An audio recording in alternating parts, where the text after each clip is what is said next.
Hi, this is Mark News from Plant Talk Radio. Thanks for subscribing and listening to our podcast, Your Gardening Questions from Plant Talk Radio.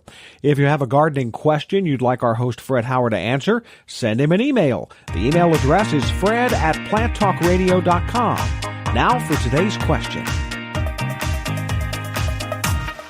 Good morning. Good morning. How can we help you, Michelle?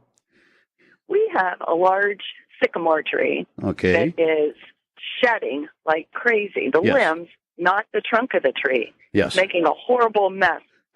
Every time there's any wind, it's the bark.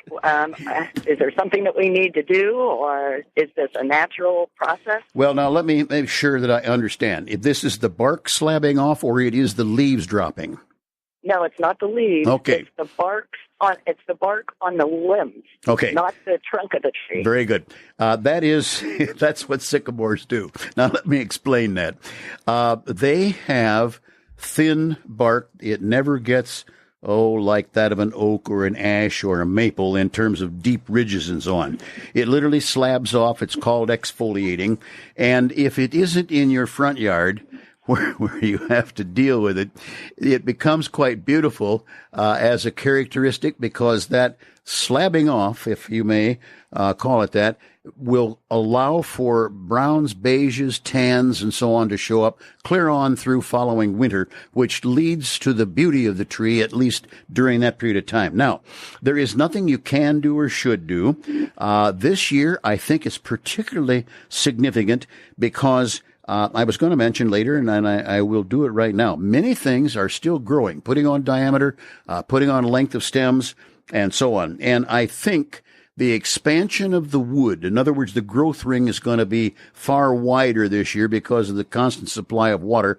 I think they're literally stretching and pushing off more bark than is usual. It isn't a disease. It is a darn nuisance, but it's nothing that you can do.